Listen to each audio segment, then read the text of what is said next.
Om Ajnanatirmirandhasya Jnananjana Shalakaya Chaksurunmilitam Yena Tasmai Sri Gurave Namah.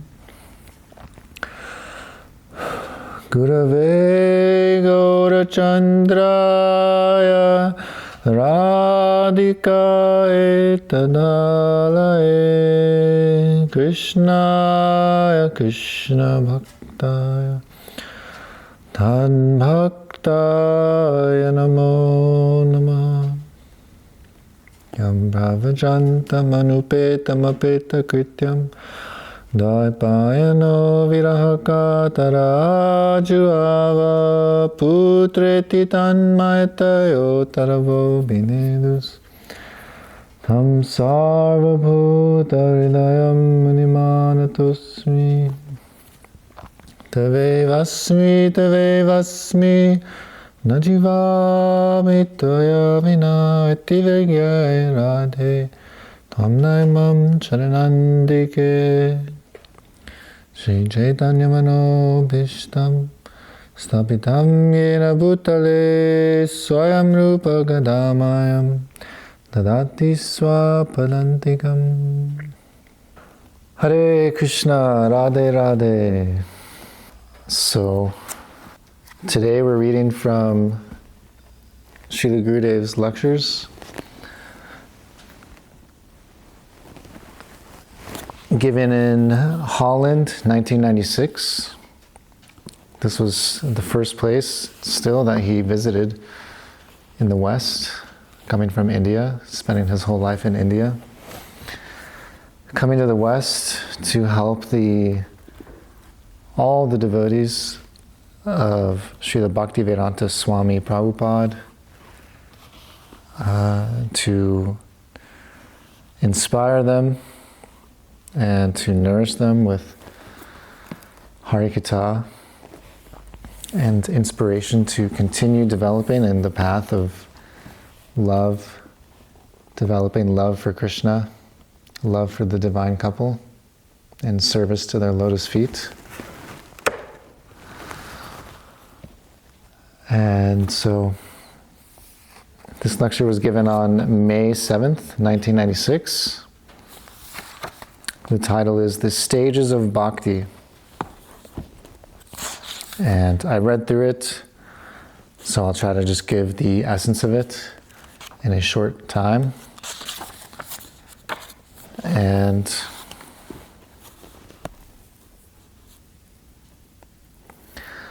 Gurudev is saying that when Srila Prabhupada was in the West, before he'd come and when he was traveling and preaching in the West, he requested Srila Gurudev so many times to come with him and preach with him.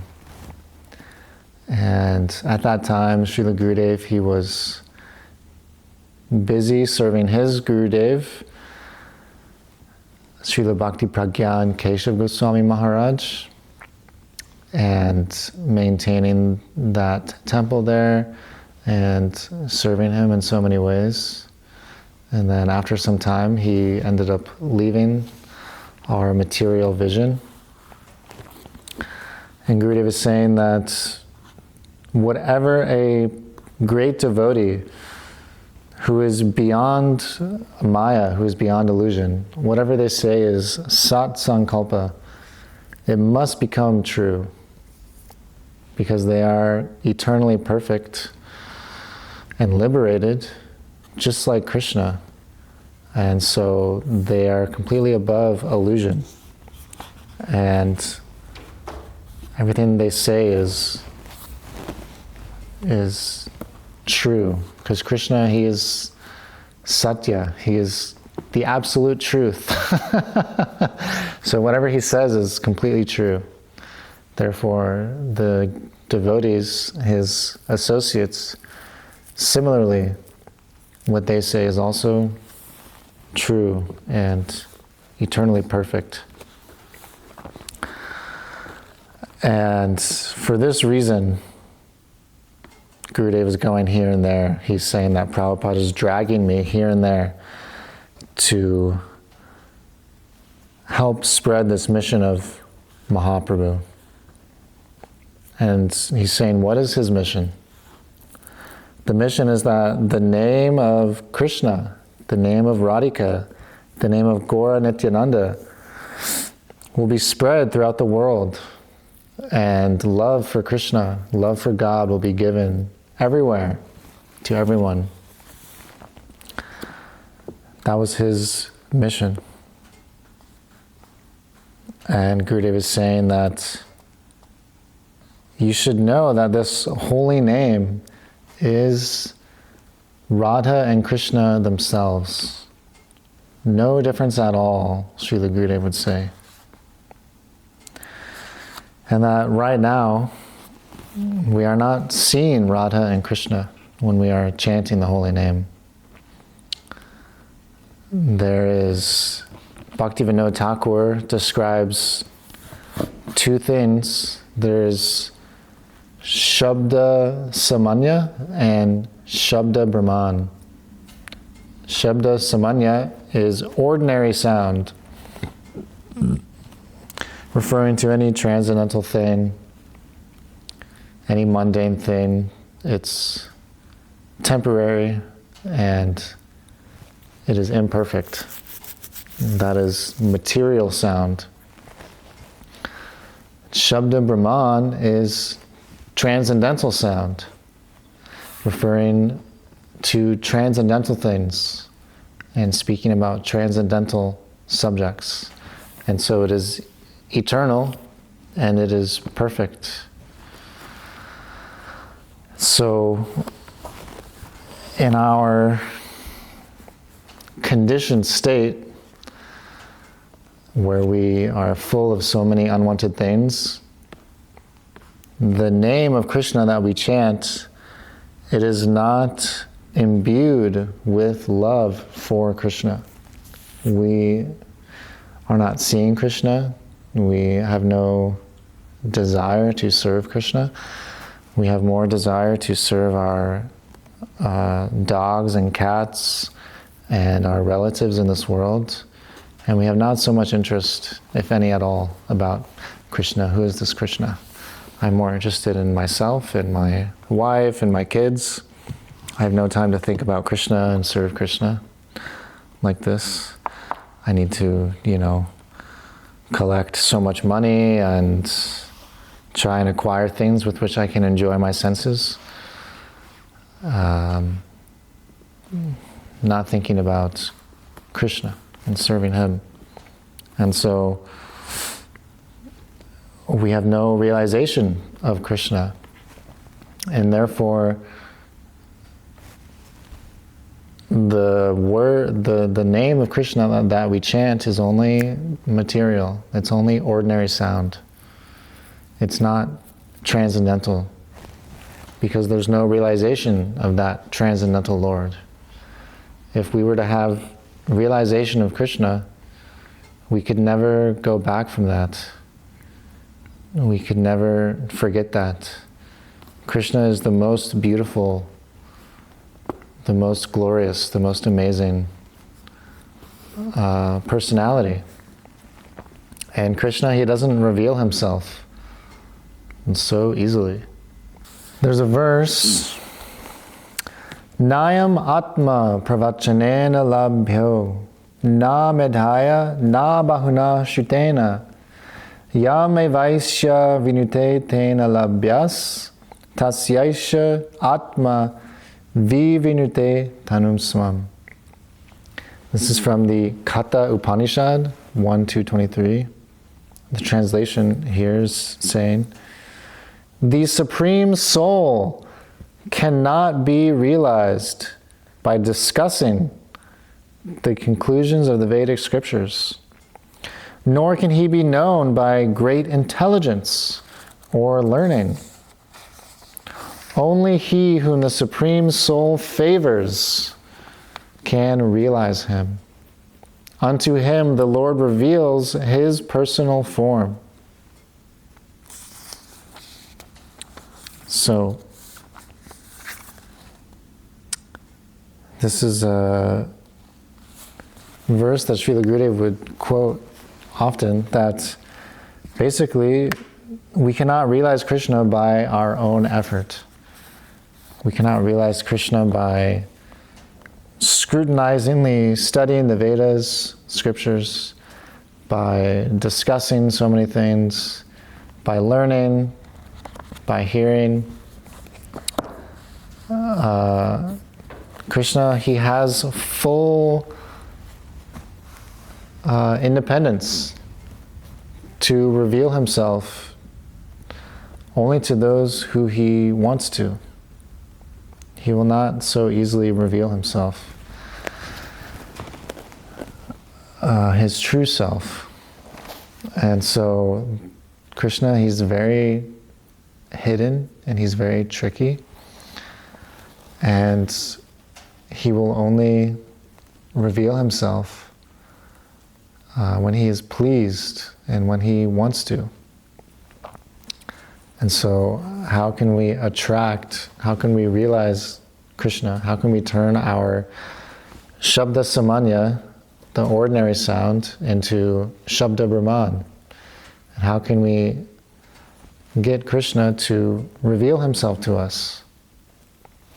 So that is why we take shelter of a bona fide guru who has captured Krishna in his heart, a high-class devotee who has captured Krishna in their heart with their love. And Srila Gurudev, he would talk about this one sloka that we say every day, offering pranams to the high-class devotees of the Lord. Vanchakalpa tarubhyascha kripa sindhu bevacha patitanam pavanebhyo vaishnavebhyo namo namaha. And Gurudev would say, Vanchakalpa tarubhyascha, the high-class devotees of the Lord are like wish-fulfilling desire trees that can fulfill every desire. And Gurudev said, what does this mean? Does that mean that they will fulfill so many of your bogus desires? This is not the meaning. And he would say, the devotee, the pure devotee, they are akinchan nishkinchan. They have no other possession than Krishna himself and love for Krishna.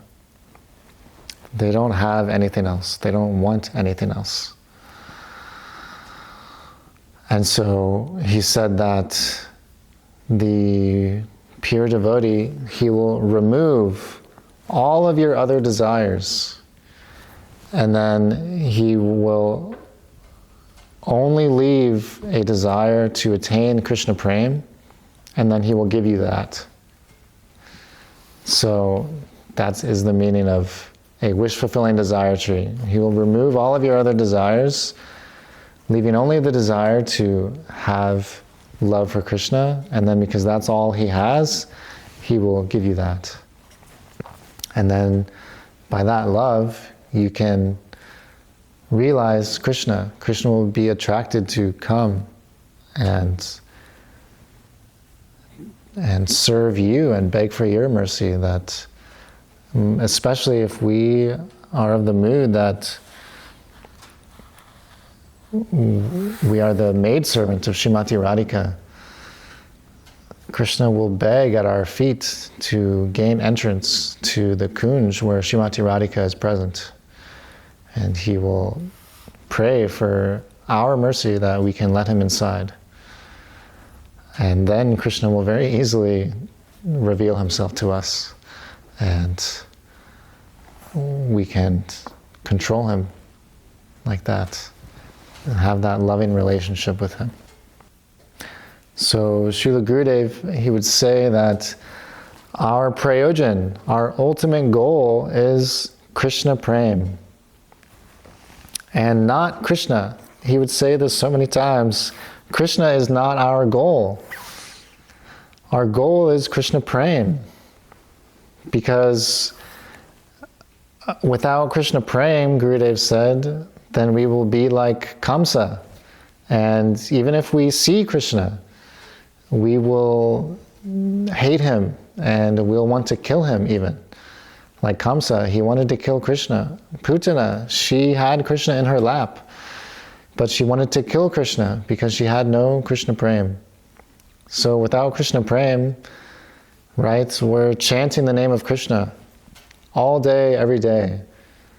But Krishna is not revealing himself to us. We're not feeling any happiness. We're still having so many problems because we have no love for Krishna. And we have no thick relationship and mood of bhav and love for Krishna. And many people, they're asking God, they're asking Krishna, oh God, give me bread and butter, give me bread and butter. Oh, Almighty Lord, right? Or they're envious of Krishna and they're envious of God and they want to kill him. Oh God, so many terrible things are happening. Why are you doing this? And they are against God, and so many people, they don't even believe in God. They are thinking that this world just appeared out of nothing, and we should just enjoy because we don't know what will happen after we die. But this is not the proper understanding. And where can we get this Krishna prema? Right?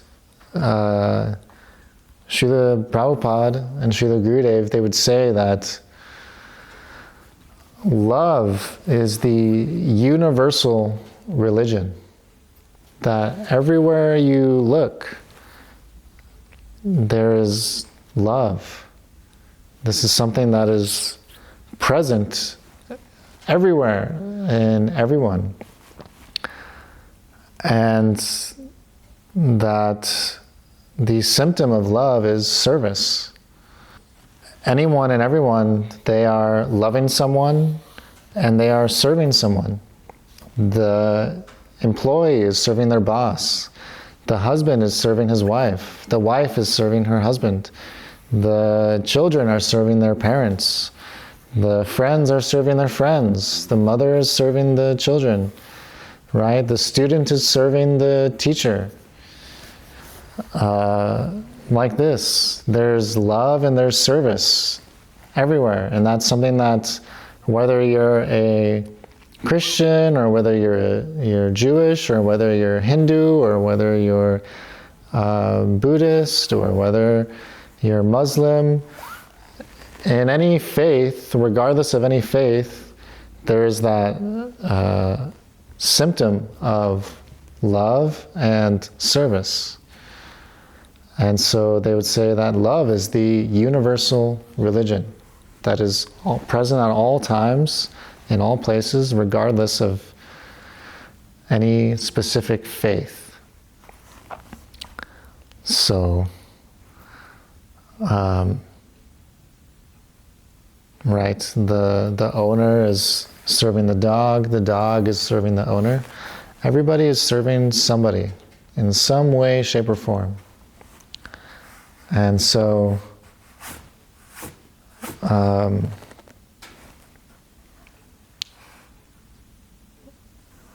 we should try to develop that love for God and serve God also.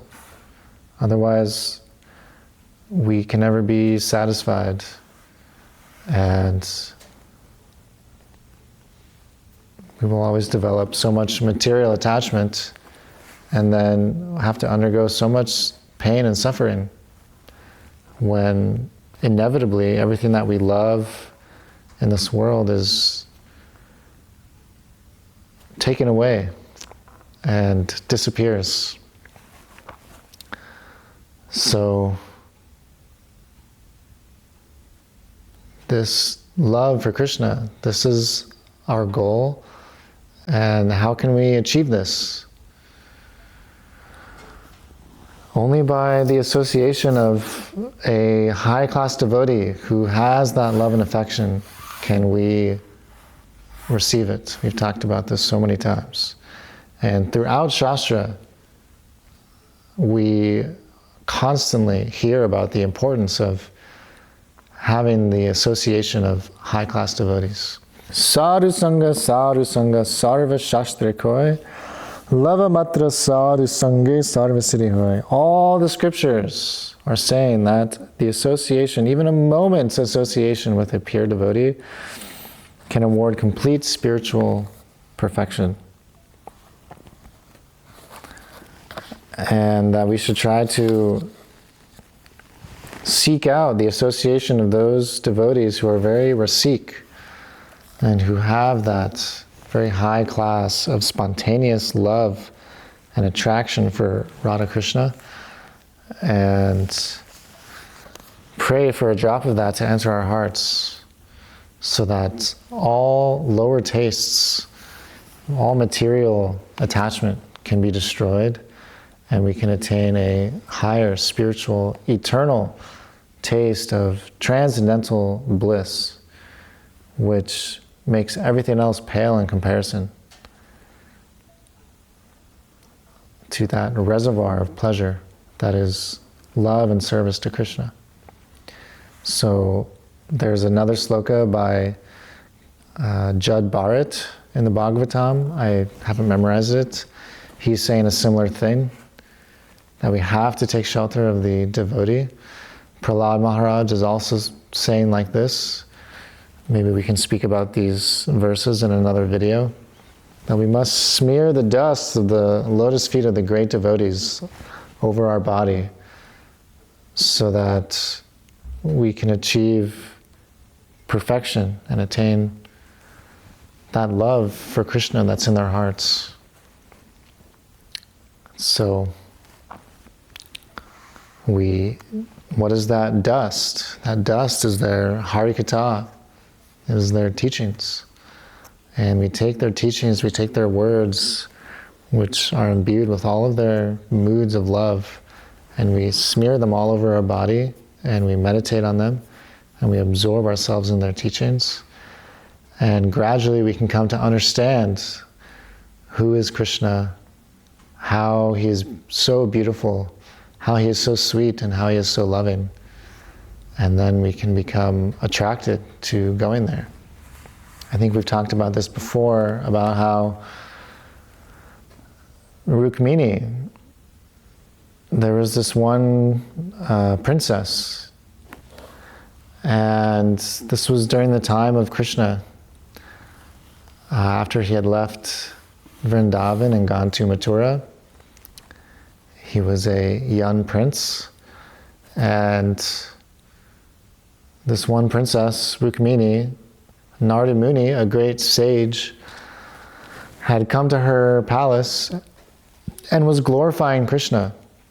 How, oh, Krishna, he is so strong and he's killed so many great demons and he's been successful every time. And he's exhibited such great strength and power. And he has so much knowledge and he is so learned. And he knows he's very, very expert in all the 64 arts. And his beauty is unsurpassed in all the world. He's so beautiful. There's no one beautiful like him. He's so attractive that he attracted millions and millions of gopis and continues to attract all the ladies, all the living entities of the universe to come and serve his lotus feet. And he is also so famous and so wealthy and everything. He's the abode of all sweetness, and he was glorifying Krishna day after day after day, describing his so many sweet pastimes and qualities. And by hearing about Krishna, even though she had not seen Krishna, she had developed a very, very deep desire and to love Krishna and be with him. And so in that at that time, she gave her heart completely to Krishna. And she took a vow that I will not accept anyone besides Krishna as my beloved. I have accepted him as my beloved, and I will not accept anyone else as my beloved. But her relatives, they wanted to marry her to Shishupal, a very great demon. And I'm not sure if it was Shishupal, I'm pretty sure it was Shishupal. Actually, perhaps it was Jarasandha. It might have been Jarasandha or Shishupal or Dantavakra. I'm not sure. Some great demon. I'm gonna have to look that up. Let me just look it up now so I'm not spreading misinformation. There's so many details, Krishna Lila. So, okay, it's not here. Some great demon. Krishna kidnaps Rukmini, 355. By the way, there's a great book, it's called Krishna.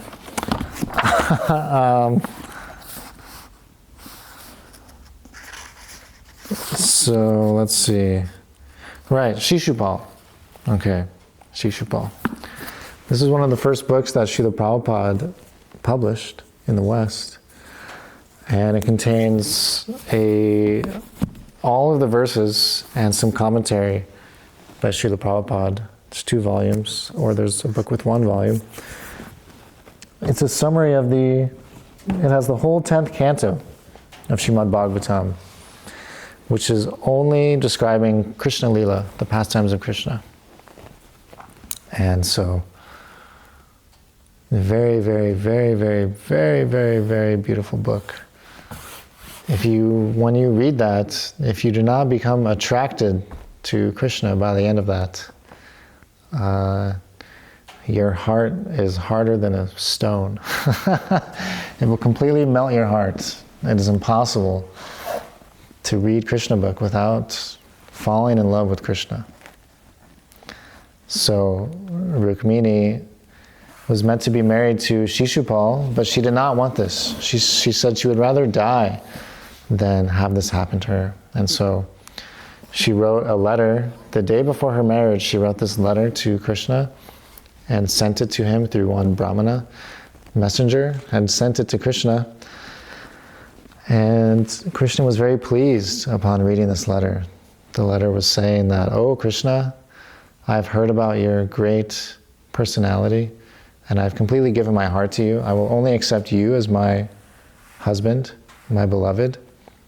They want to marry me to Shishupal, but if you do not come and save me from this happening, then I will enter into fire, or I will poison myself and give up my life, because I cannot accept this, that anyone besides you will be my beloved and will touch me and have me as their wife.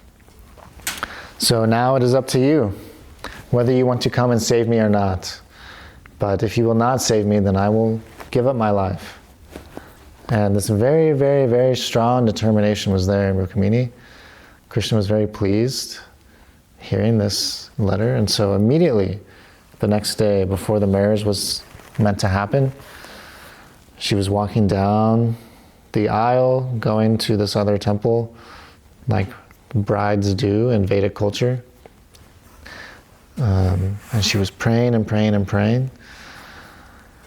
And while she was going down the aisle to meet with Shishupal, Krishna comes on his chariot and kidnaps Rukmini, picks her up, puts her on the chariot, and drives away very quickly, very easily. Prabhupada describes like a lion comes and picks up prey in the midst of jackals, and completely overtaking all the other demons that were there. And they followed him and tried to stop him, but he was unstoppable. He was defeating all the enemies. Balaram was also there, fending off everybody. And they humiliated Shishupal like this, in so many other ways. It's a whole pastime, but the point is that by hearing Rukmini, she had heard from Narada Muni and developed this love for Krishna, this very deep attachment to him, and was calling out, "Oh Krishna, please come and save me, please accept me. And if you will not come and, I've given my heart to you, if you will not come and save me, I will give up my life." So this very great desire attracted Krishna so much that he came and grabbed her and brought her to Dwarka and married her and forever accepted her as his queen and beloved. So if we can have, by the mercy of hearing about Krishna from a great devotee, if we can develop that very deep love and attachment, then we can also call out to Krishna with so much love and affection that he should save us from our material condition and bring us to him, to be with him and love him and serve him forever.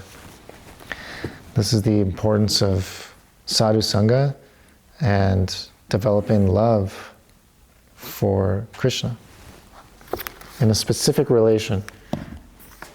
So, I don't have so much time left.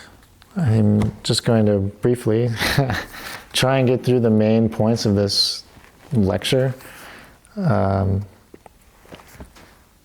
And so we should know that the holy name is non-different than Radha and Krishna themselves.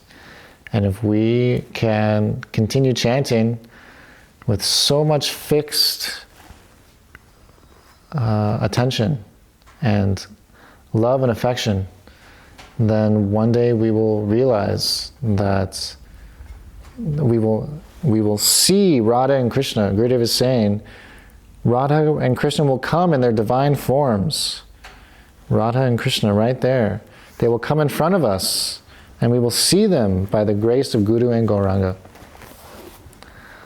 So once our chanting goes from Shabda Samanya to Shabda Brahman to transcendental sound, when all of our senses are purified by dint of our spiritual determination and dedication and service, then we can realize Radha and Krishna themselves in their spiritual forms, and we will realize our spiritual forms, and then we can serve them. And so Gurudev is saying that really, right now, we have not even begun the process of bhakti. There's 3 stages. There's practice, there's the advanced stage of transcendental emotion, and then there's fully mature krsna-prema, love for Krishna. And he's saying that right now our bhakti is not even like a practice of bhakti. It's not even sadhan, because we're full of so many offenses, so many anarthas, so many unwanted things. And in the Madhurya Kadambini, Rupa Goswami, in his Bhakti Rasamrita Sindhu, he describes so many unwanted things that are in our heart. And in Madhurya Kadambini by Srila Vishwanath Chakravarti Thakur, he elaborates on all these unwanted things. So many things like, indifference. We're indifferent. Sometimes we chant, sometimes we don't. We have no taste. We have no interest. Why should we chant the name of Krishna? Again, we have no thick relation. We have no love for him. So, oh yeah, Krishna, Krishna, Krishna. What is this Krishna? Right? We're like Kamsa. Krishna, We don't realize how the beauty and love and sweetness of Krishna. And therefore we are still interested in looking towards this material world and trying to enjoy our senses. Therefore we have indifference. And Therefore, we cannot go there. I was watching some random video today, and some Christian, he was saying that we are imperfect. Conditioned souls are imperfect. And so therefore, we cannot go somewhere that is perfect. Because then that place would become imperfect. And so first, we have to become perfect. We have to become pure. If we want to attain that perfect realm, that perfect place. And so we have to remove all of our unwanted things, all of our desires for our own happiness, which causes so much greed and so much violence and so much envy and unhappiness and distress and anxiety and fear like this. And faithlessness. All of these unwanted things have to be taken out from our hearts. And so Gurudev was talking about these anarthas. Laziness. We have laziness in chanting. Right? There's sometimes we are sleeping. We're chanting and we are not caring so much, and we have no very thick, strong attraction and taste in chanting the holy name. And we are confused about, should I be in family life? Should I be in renounced life? Should I give up everything? Should I try and do this, with my wife and children and like this? And what should I do? What should I do? Gurudev is saying, what to do, what to do. They are not fixed in what they should do. And sometimes they are struggling with sense enjoyment. This is one of the anarthas, Vishaya Sagara, that sometimes our senses, we're losing control of our senses, and they are pulling us in so many directions. We are so distracted by material enjoyment at every moment.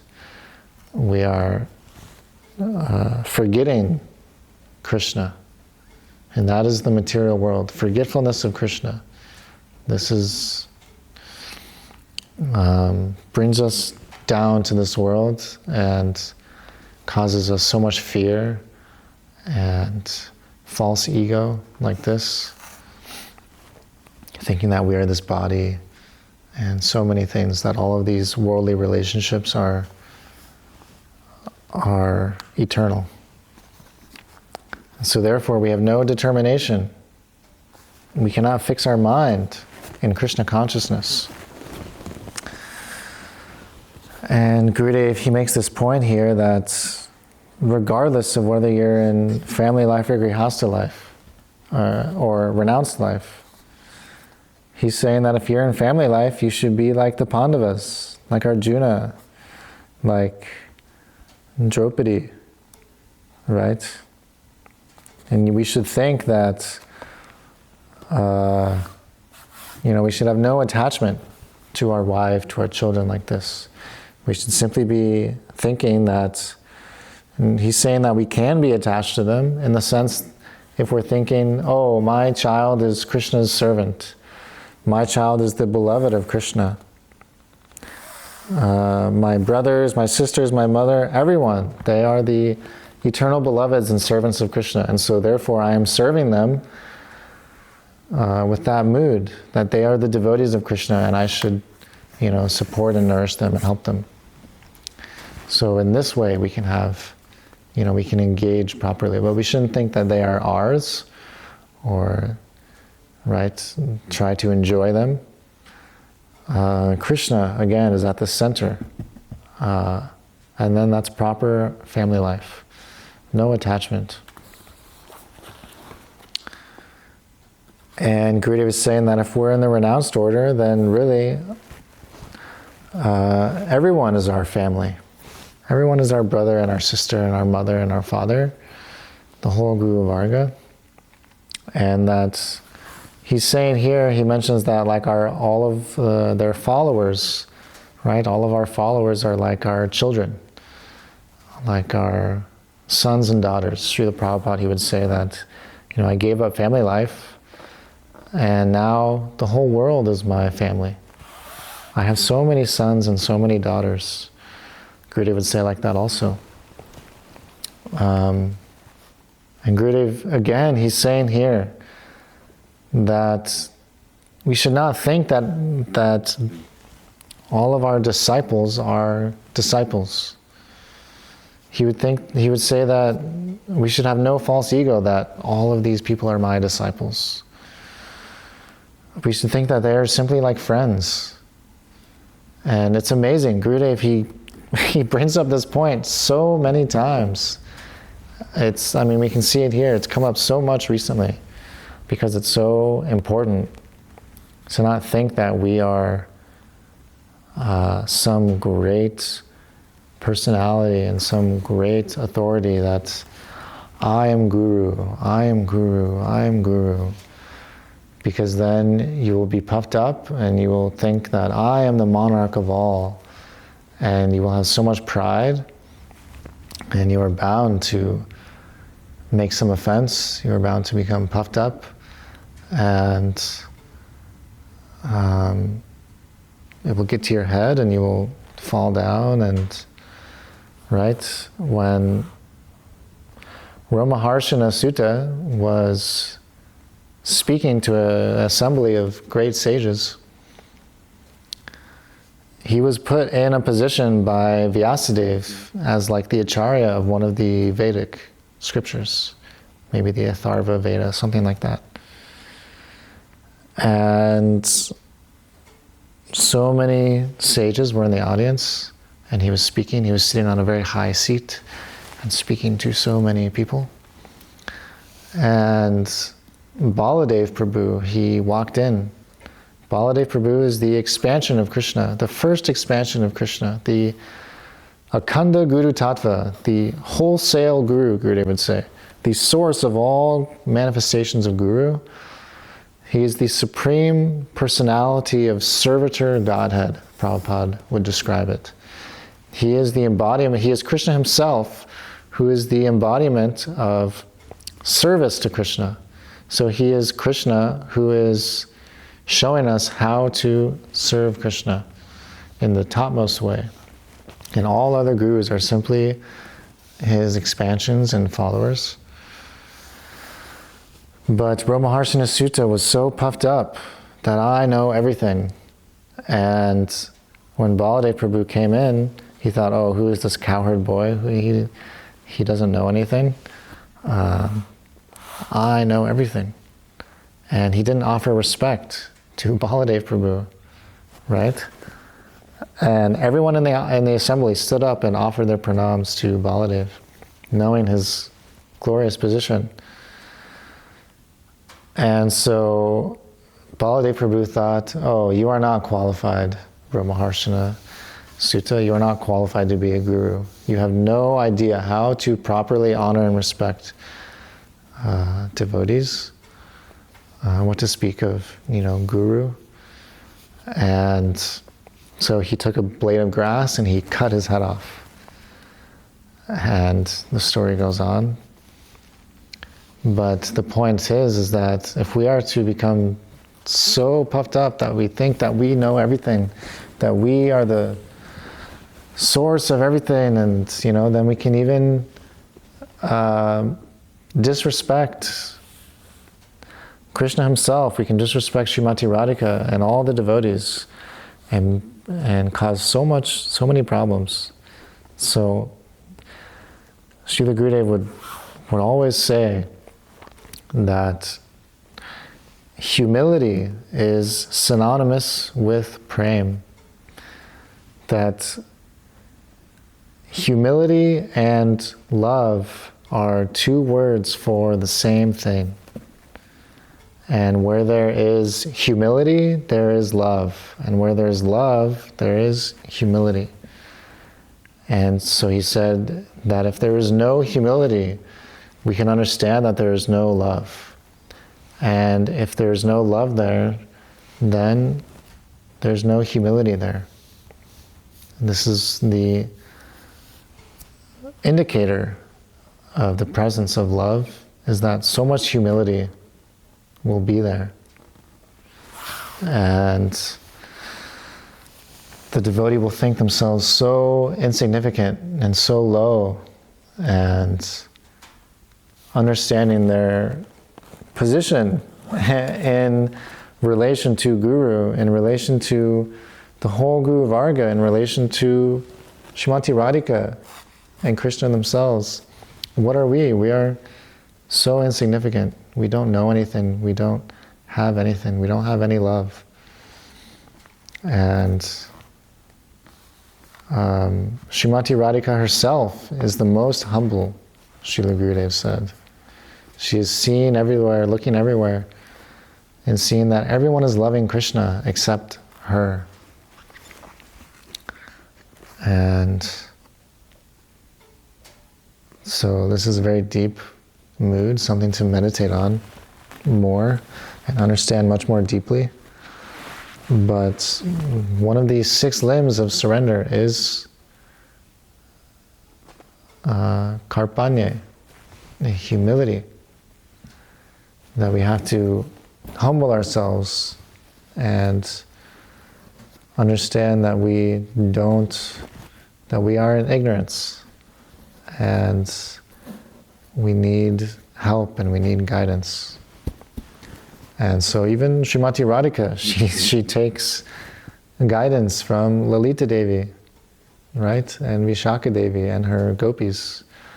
Even though she's the source of love for Krishna, really all of her prominent gopis, they are simply expansions of Srimati Radhika herself.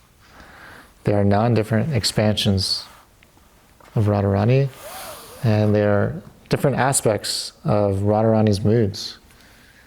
And so Lalita will teach her how to be a little leftist and contrary instead of submissive to Krishna, like this. So Krishna has so much love for all of his devotees, for all of his creation. So we should be very, very, very careful not to make any aparad. Aparad is probably one of the greatest anarthas that the devotee can have. That we make any offense to any of the living entities, even to the Dham, right, to the abode of Krishna, to Krishna himself, to the holy name of Krishna, and to his devotees, Vaishnava aparad, and to the rendering of service to Krishna.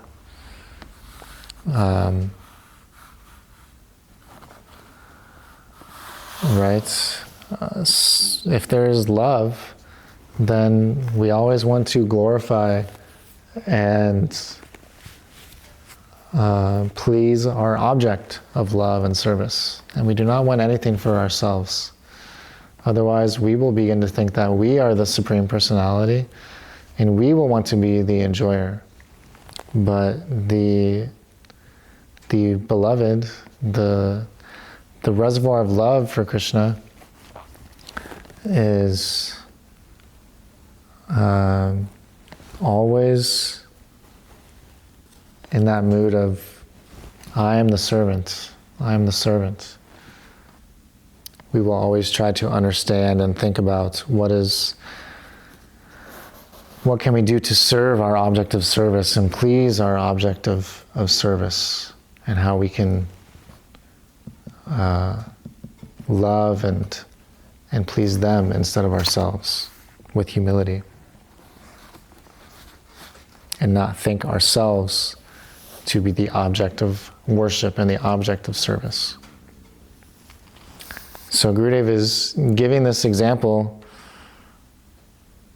so many times that Gurudev would say, I don't think that you are my disciples, but you are my friends. I don't want to sit on this very high seat.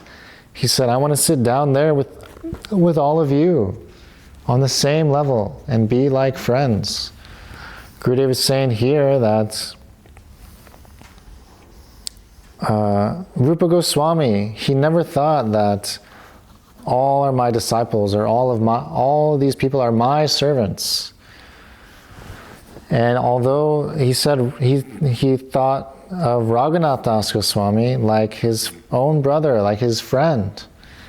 And he says, because in that world, there are no disciples. Nothing. Only here are there disciples. So I never think that anyone is my disciple. But I think that I joke with everyone, and that everyone is like my bosom friend. That Prabhupada also thought like this. That all of his disciples were like his friends. Little girls and boys. And he had so much affection for them. So I'll end with this point. It's so important and so beautiful, really, to think about that in the spiritual world, there are no disciples. There are only friends and love and affection. There is no awe and reverence and fear and higher and lower. It is all just the dance and the play of love. Because if there was any fear and there was like that, then how can there be, love and sweetness? There will only be awe and reverence, and there will only be, like this.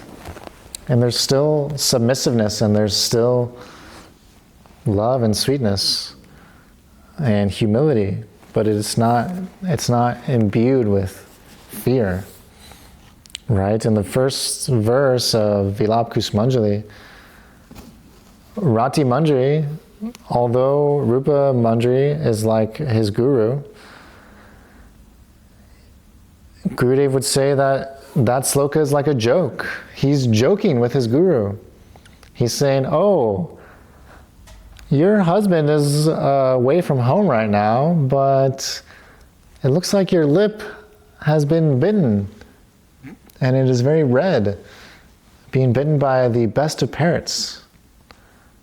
This is a very interesting thing that I'm noticing, right? Insinuating that somehow or other, Rupa Manjari has met with Krishna himself, or participated in the pastimes of Radha and Krishna in some way, shape, or form like this. And so that symptom has come on her lip also. And that relationship is very informal and very sweet and very beautiful. And they're just like friends. Right? Srimati Radhika, all of her maidservants and all of the gopis, they're like her sakis, like her friends. They are not like, insignificant maidservants that are, lower. Everyone is simply laughing and playing together and dancing and loving each other. And this creates a very sweet, a very beautiful atmosphere. That if we're thinking, oh, all of you are my disciples, and you should bow down to me when I walk in the room, and if you don't, then I will cut your head off. And then everyone becomes afraid that you will say something wrong or do something wrong, and then immediately there's no sweetness, there's no, there's only fear there. And this is not so pleasing. But he's saying up there, Radha and Krishna, they are the supreme gurus, the supreme authorities, and they are not seeing any difference between them and their friends and their beloveds. It is only, right, Krishna only wants to please the devotees only want to please Krishna. And it's only love, there's no fear, there's no anxiety.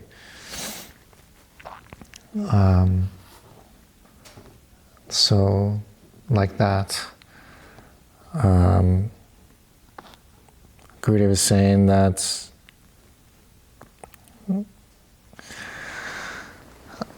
we have simply, he's saying that Bhaktisiddhanta Saraswati Thakur, he would always offer pranam to all of his devotees, saying that Oh, you are all my bosom friends, and you are saving me from such a terrible condition that in this world there are a scarcity of devotees, people who can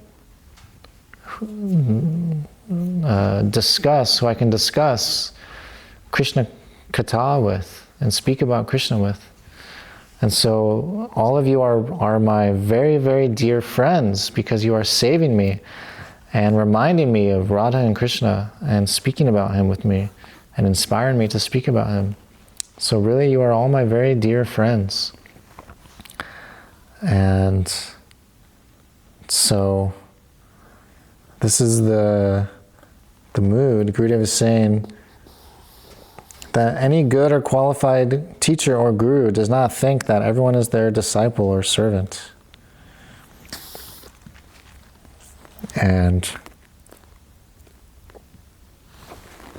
it's a very beautiful thing to meditate on.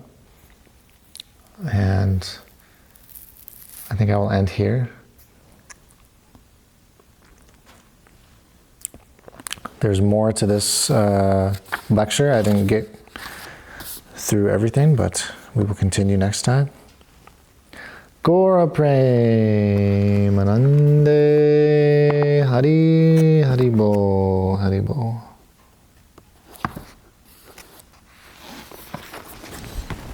I gotta do some editing on this one.